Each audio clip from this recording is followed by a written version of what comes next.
Welcome to the Omega webinar. Please welcome Manisha Vaswani, Strategic Advisor at Omega Consulting. We are pleased to welcome you to Omega Consulting discussion with Miles Boynton, the Digital Marketing Manager at Amazon Web Services in the Partner Marketing Division. For the last 5 years, Miles has been at the forefront of digital strategy and execution for various campaigns, product launches, and global initiatives that highlight AWS partners in collaboration with AWS. He also oversees the social media strategy for partner marketing. Additionally, our founder, Keenan Thomas, will contribute his insights and expertise on the topic. Let's begin. So Miles, welcome and thank you for being here. And I think the very first question I think all of us want to know is, tell us, how did you come to be at the current marketing role at AWS? Yeah, thank you for having me, Manisha, and excited to be here talking on this podcast. My journey with AWS, I would say it first started when I was at university. I had the opportunity to intern at a few different technology startups. And so through those different experiences that I did a little bit of marketing, a little bit of operations, a little bit of strategy. And so through that, I kind of got excited about technology and kind of a startup culture. And so through that, when I was graduating from university, I was excited to see what options there were. So I applied to quite a few places, and Amazon was lucky enough to hire me. And so since then, I've worked at Amazon, specifically at AWS, which has been, super fun so far. Great. And AWS is the buzzword and we use it all the time. And Amazon, of course, is one of the top leading companies in the industry. So what's it like working for such a large company? Yeah, I think for me, it was definitely an adjustment from the really tiny startups that I'd worked with in college to going to one of the biggest companies. I think, I think there's over 1 million employees worldwide, which is kind of crazy. And so I learned that, it is easy to get lost. So you kind of have to pull yourself up and, actively seek out opportunities. I think a big thing I learned is to make a lot of good connections and build trust with as many people as you can.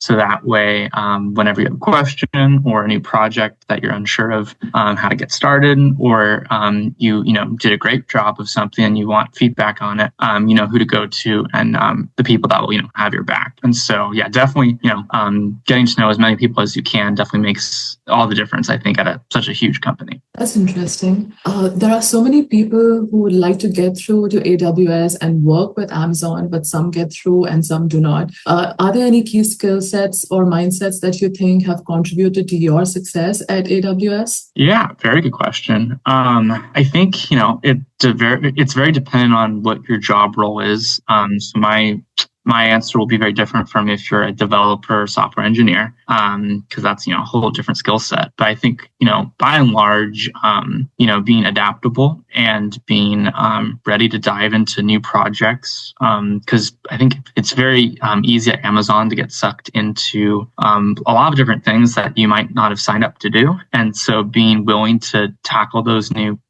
projects definitely makes you successful. I also would say, we have different leadership principles at Amazon. I think there's about 16 of them at this point. But that's kind of how our culture is guided and the work we do is guided. And so some examples are like bias for action, learn and be curious, think big. And so there are things that, you might think, oh yeah, of course, you should do that at any job. But I'd say at Amazon, we really, live through them and believe in them. And so the more of that you can do, the better. And so I think how I got to be successful is probably the easiest, especially when you're new to something, is bias for action. And so even if you don't know exactly what's going on, to be willing to do something and to dive into something and be timely and responsive, I think that makes all the difference. And then people are like, oh, he's ready and excited to help. And then they give you more projects and stuff. So that's something that helped me, especially when I joined Amazon. I completely agree. Putting yourself out there and networking and just taking action has always worked for me. But recently, the things in the business atmosphere are changing. There are so many consumer or typical stereotypical roles that we have in businesses that are changing. The consumer is no longer a regular consumer who pays and buys products. Now the consumer can be another business. So my question is, how does B2B marketing differ from B2C, and what are some key strategies for success in the B2B space? And this question is for Keenan, you as well. Yeah. Right. I guess, do you want to start, Keenan, or should I? Sure, I can jump right in to kind of share a few of my bits of wisdom. One thing that I've noticed when it comes to B2B marketing is it focuses a lot about the organizations, right? Industry professionals, decision makers within specific groups or agencies, while B2C, or business to consumers, is marketing targets individuals or household with personal needs or preferences. And you can think of it as a lot of B2B, B2C sales cycles are shorter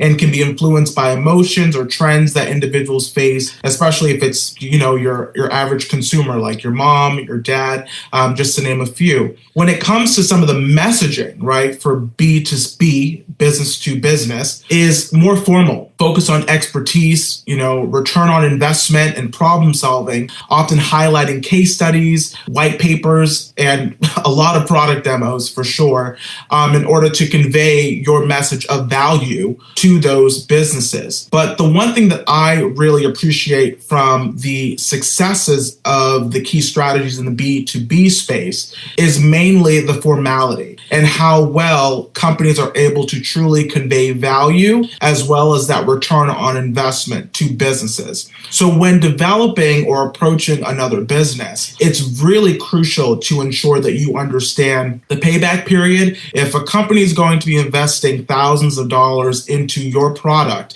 that they understand how this is going to create the value, how they're going to receive their return on investment for investing into your business, right, into your product. And then also, what is the outcome? What is the impact that particular product will have on their business long term? So really highlighting that and really keeping that as part of your key objectives when going into an engagement or into an agreement with another business would be essential. But there's a lot of other strategies and approaches to this, but I'm curious to hear your thoughts on this as well, Miles. Yeah, of course. I think the interesting thing I see more from a marketing perspective is just, a lot of differences with B2B versus B2C, but a lot of strategies, I would say, because I guess at the end of the day, it is more formal, as you mentioned, and it's more, a lot is on the line. It could be usually it's a lot bigger amounts of money involved and deals involved. And so you have to be very methodical and careful because you don't want to lose a big chunk of business. But at the same time, I think there's strategies in B2C that work that B2B is starting to take advantage of. One part of it is, being authentic and, having a distinctive brand, which I think helps, and, understanding your customer and using a variety of methods to reach those customers. And so, it might be at the end of the funnel, as we call it, the business funnel. It might be, as you mentioned, demo calls, webinars, very, in-depth or, consideration for B2B when you're getting closer to making a buying decision. But at the same time, there's not all customers are ready for that. So how do you reach them when they're maybe more in the awareness stage and they, want to learn a little bit, but they don't want to sit through an hour-long demo, that they don't have time for that. And so how do you reach them? And so I think B2C does a lot of cool experimental and creative approaches to marketing, especially in the awareness thing. They can be very quick, like social media ads or banners or, I guess emails as well, landing pages.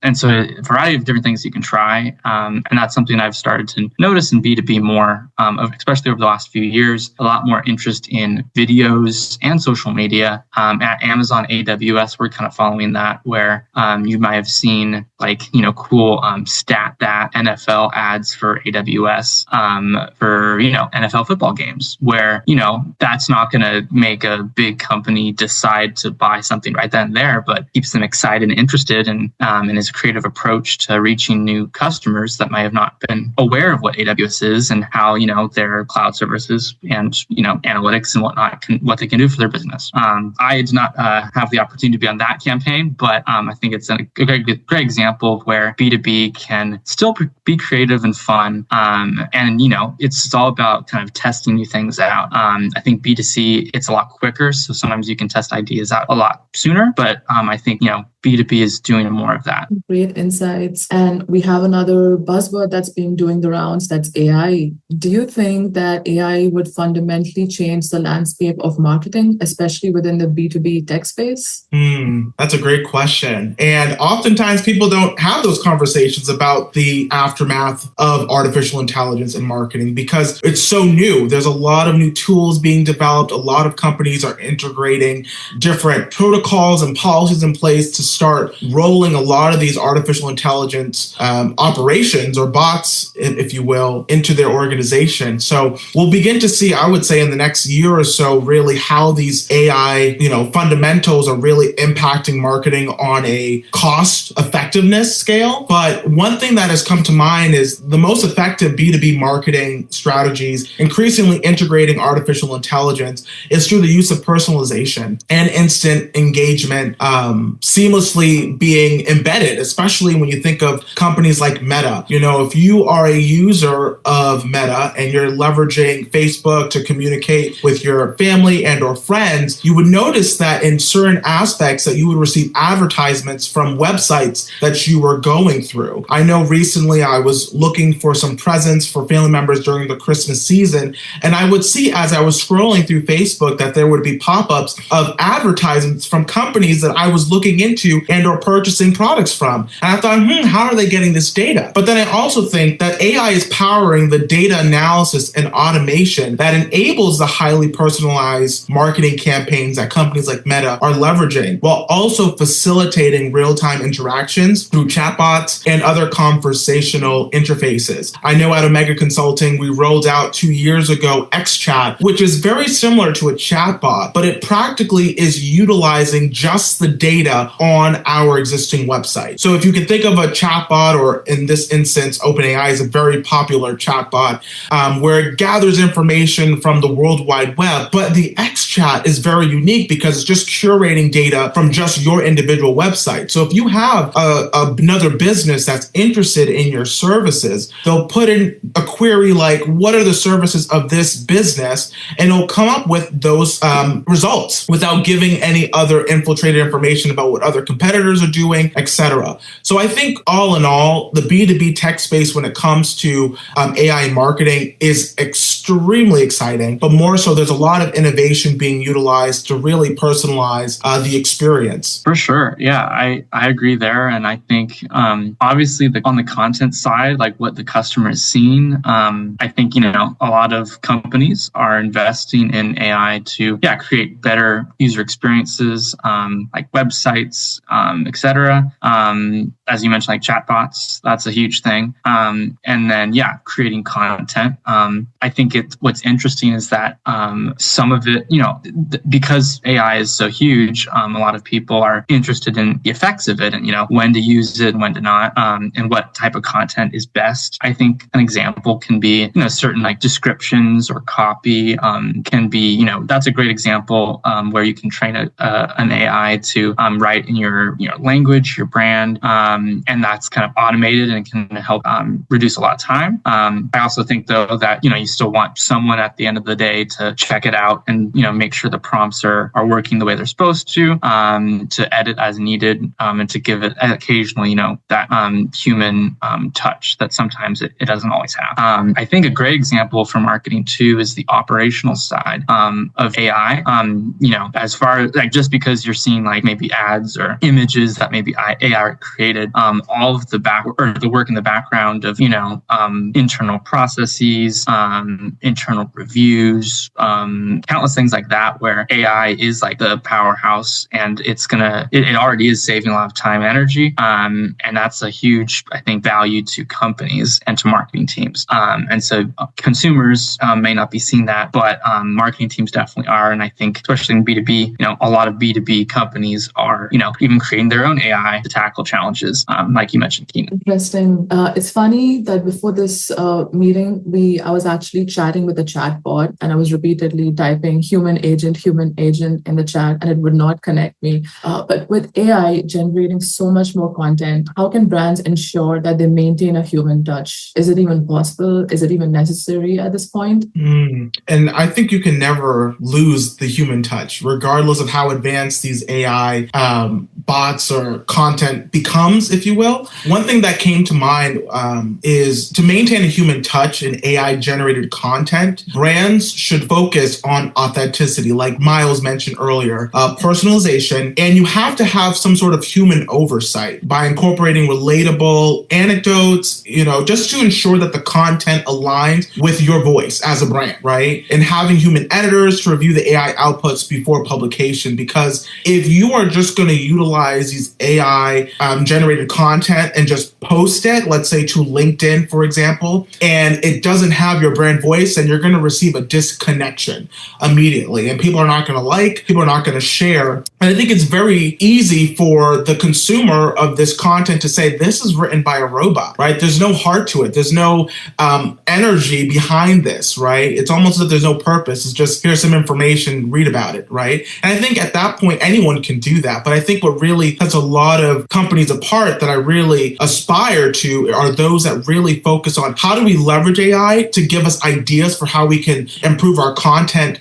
display, but how do we kind of still have our voice behind it? And one thing that I think is really crucial is nothing beats a real story, right? Sharing testimonials, Miles, you mentioned earlier, sharing case studies, really just embracing, what it is that your business is doing and how other customers can replicate that same success within their business. Agree. Yeah, I would add that it's a balance. And yeah, if you want authenticity, it can't start and end with AI because, to be authentic, I think that's a human characteristic. And so I think, it's a balance between, using the AI tools to enhance what you're already doing as a marketing team or as an organization. But I think at the end of the day, yeah, you have to have a little bit of both. And so I think my prediction is, the teams that are only focused, or companies, that are only focused on cutting costs and, time, they'll probably be the ones to automate as many things as they can. And with that, maybe a lot of content will become AI generated. But as Keenan alluded to, I think people will still figure it out and notice. And especially when you're dealing with different mediums of content and, marketing collateral like videos. Videos is huge. I think that's only going to become bigger for marketing teams and having a video strategy that works for a company. And while you can make AI videos, we're not to the point where you can completely, have a case study that features a person. I mean, you can, but again, there's a whole debate of should you, which, we could get into on another day. But I think, it's a balance of knowing when to use it or when to maybe lean less on that for authenticity and to lean more on your subject matter experts and thought leaders, especially in B2B and technology, because building trust is huge and it takes a long time to build it and not a lot of time to lose trust. And so I think that's why you kind of have to be very careful and methodical when you're kind of using AI. I think at this stage, you can use it for certain things, again, copy is great, descriptions, those kinds of things. But then I think when you're doing a lot more, videos, case studies that you want to make sure to get right, you kind of use a combination of, having an AI maybe review or draft something up, but then having a subject matter expert to take a look and see what works best. Because I think building trust is important, and better to go slow but do it right the first time than lose trust and have have to, go back to the drawing boards. For me personally, and for many of the people I know in the academic field and in the professional field, they would not want to be associated with organizations that don't have a face or a voice behind their message. So in an increasingly digital world, how can brands build genuine connections with their customers and foster a sense of community? Yeah, I guess I can start and say there's a lot of different ways to do it. And in any field, I think, community is important, and in any industry too. Talking maybe just about tech and B2B, I think for, building community, I think that's one of the best opportunities where the brands that care will invest time to do it right and to get, diverse groups of people in said community on it, whether it's a topic or a product or education. Like there's countless things I could think of at Amazon. We have many different communities online on social media. A lot of those are owned by AWS or Amazon, but then there's a lot of forums and communities that are user-led. And so it's, and they're just interested in, say, migration of, the cloud or to the cloud, where they're interested in cloud security or generative AI, as we've been talking about. And so I think that's one of the best ways where, it's not like a sales pitch where, someone wants to make a sale. I think community is a great way to be, a little more informal and a little more casual, and a great way for, businesses to connect with their consumers and their customers and see what they're thinking and they're feeling, problems they're running into, things that they're noticing that maybe you're not even aware of when you launch a product or service or you create something. So I think the more community building, the better. And I think oftentimes we kind of talk about this, but being customer obsessed. And so instead of making all the decisions you think are best and then just hoping they work, how can you kind of lean into using communities and customer engagement to see what the customers are saying and what they think, and then using that kind of to that as your North Star to guide your company and your mission and your product. I think that's a great way to go about it. Yeah. And just to build on some of those examples that you provided, Miles, especially when it comes to genuine connections with their customers, from my experience just working with other founders, what I've seen to be extremely helpful is that some of the best founders that I've seen have worked with their customers on a very personal level, as in they would actually meet up with their customer at said coffee shop, or they'll actually buy out a restaurant. Now, I know it's not accessible to everyone to just buy out a restaurant, but for some businesses like Amazon, who have the capital, you can buy out restaurants and actually have opportunities for customers to come to meet with said fellows from your organization and just have dialogue about the products, about the services that are being provided, and really just getting their input, because I kind of look at brands as if you're building a building, right? It's brick by brick. And oftentimes, in order for us to get to that top level, we might need our assistance from our customers, from our consumers, to better understand what their needs are, to really ensure that we're building a product that they're going to purchase, that they're going to want, that they're going to desire in the near future. But when it comes to fostering a sense of community, it goes back to what Miles had shared earlier, but just building upon it, it's that trust and transparency.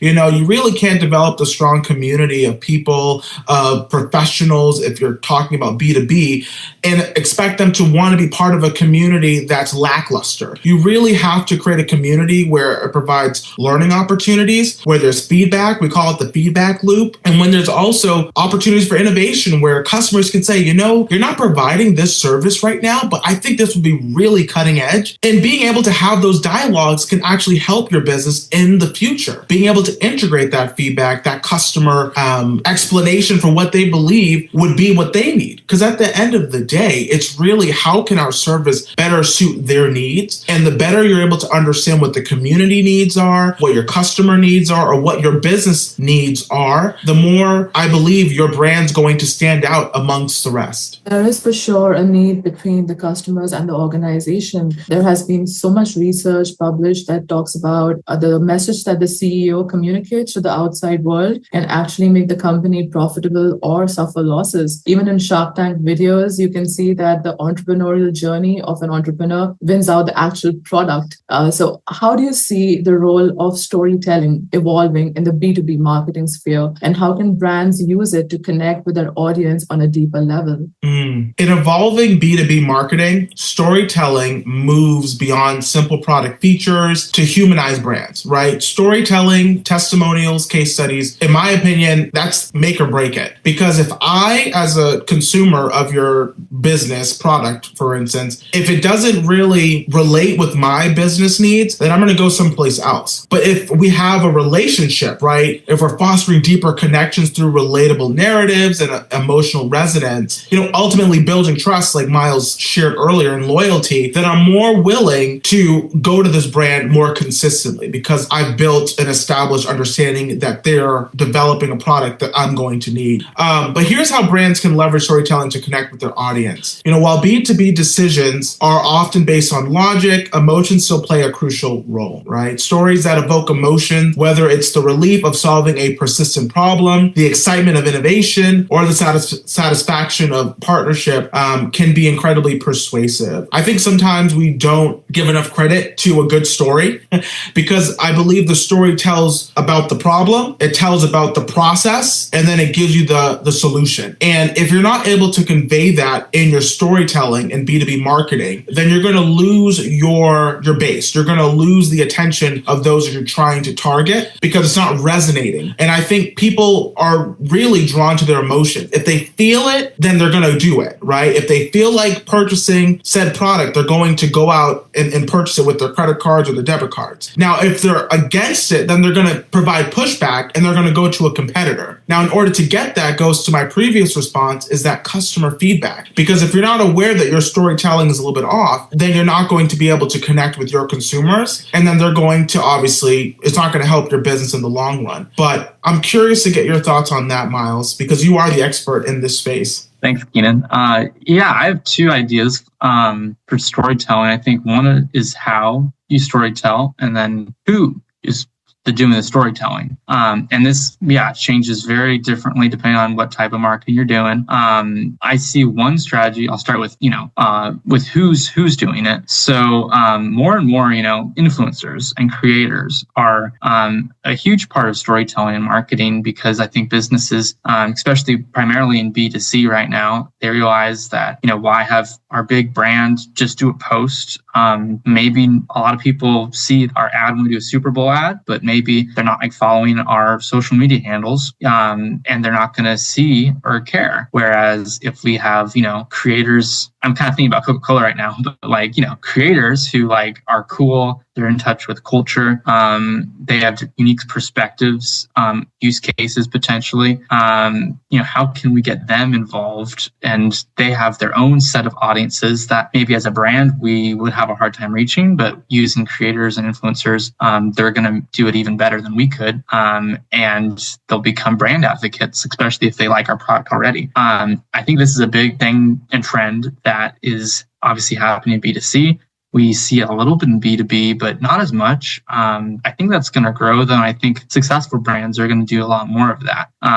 And that kind of leads me to my second point of how you're doing it, especially with B2B. You kind of always hear, well, if you're a marketer, that it can be boring. It can be very technical and very focused on, what is the product, what are use cases, and what's the benefit, and what can I achieve with this? And because, a lot of money's on the line, businesses want to make sure that they do all their due diligence and they educate their customers, but they sometimes lose the sense of creativity and the fun aspect and that human connection that we've been talking about. And so going back, a little bit to Amazon, but different partnerships can be fun and engaging, like Ferrari and Formula One. That's a cool partnership. Amazon has so many partners, and I work in partner marketing, but those are more technology partners. But then, even those companies can, use fun stories or be involved with, I'd say, business partnerships like Formula One, where they use AWS technology in what they do and in racing. And that can paint a lot more fun of a story than a very formal case study of like, here's the product, here's what we learned. I think it's a balance too, as we've mentioned. So, you don't want to, you want to make sure to continue to share the benefits and the trade-offs with the product and what you can achieve, how it differentiates itself from a competitor. But I think storytelling is making it fun, and especially in B2B, continuing that fun. And that's why I think some of the things that I've done, just random examples where it'll be a cool story where obviously technology was involved. It was a case study of sorts, but it's touching. Like it helped libraries migrate their data or something, and now more students have access to books or to literature. Education is benefited because of this technology or this solution that a partner used or a customer used. And so, touching stories like that, I think are a great way to kind of latch onto those great stories and to use to let that pull people in and to lead with, those stories and not just, all the technical stuff that, you could read on a website or get like a white paper on or ebook on if you really want it. For sure. Humanizing your message is extremely important, but there's so much noise online. So what would your advice be for brands trying to stand out and get noticed? That's a big question, and because every company's trying to do it. They're trying to stand out and just see what works. And the biggest thing I come across too is, especially from leaders at companies and marketing organizations, I see it from like leaders asking, kind of people, boots on the ground, so to speak, like people like me that are, actively involved with running campaigns and ads and things. They always want to know, like, what's the silver bullet? What's going to help and make or break everything? And like, what do we need to focus on? I think with marketing, and especially with social media, because obviously that's what I do a lot of my job in, things are evolve at such a rapid pace that, you can try to create best practices and let them guide you, but you're probably not going to succeed if you're not actively trying new things and testing new things and reviewing the data of that and the results and kind of pivoting as you go. And continuing to optimize. And so, I think people should leverage testing as much as they can. I think so. Yeah, I agree with you. There's a lot of noise right now on social media. Whenever you go from Facebook to Instagram to LinkedIn, I mean, it's almost as if the consumer is inundated with so much material that they literally have to catch your attention instantly in order for you to make a move or to do something behaviorally that's going to help their business. But one thing that I've seen or that I've been told throughout my journey, with Omega has just been consistency. I think it goes back to trust and transparency. Sometimes the best way to cut through the noise is being consistent. The saying, the squeaky wheel gets the grease. It's almost as if the more you're crying out, the more people are like, okay, what's going on here? It's almost as if you have to draw attention to yourself in order for people to say, okay, I'm interested in your business. What do you have to offer me? And that happens over time, and you have to do it strategically,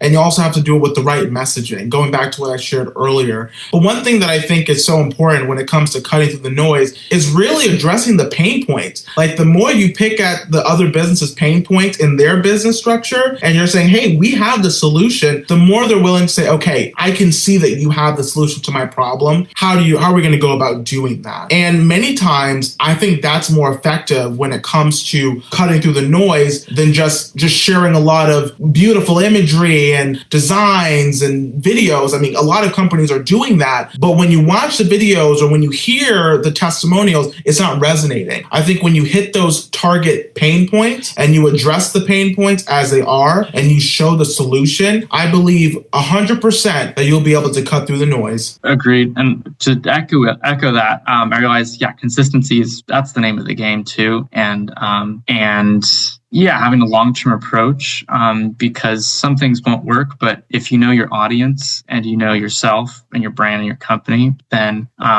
continuing to be consistent. And so that's I think half of it, but then the other half is knowing your audience. And so not creating content or marketing initiatives that you think are cool, but that based on data that the customer will think is cool. And if they don't, then you need to continue to pivot until you get some data that shows like, oh, okay, this is what they're thinking and what they want. And so I think when you start making content and creating, whether it's events or sessions or ads, it can be anything, a website experience, especially when you have the customer as your North Star, that's going to help you out a lot. And then once you know that, then being consistent so that whichever channel of marketing you're using, you build trust in your brand and then trust in your message and how you present it so that people will know what to expect. Like they'll know like, oh, if I attend this webinar, these guys do a killer job.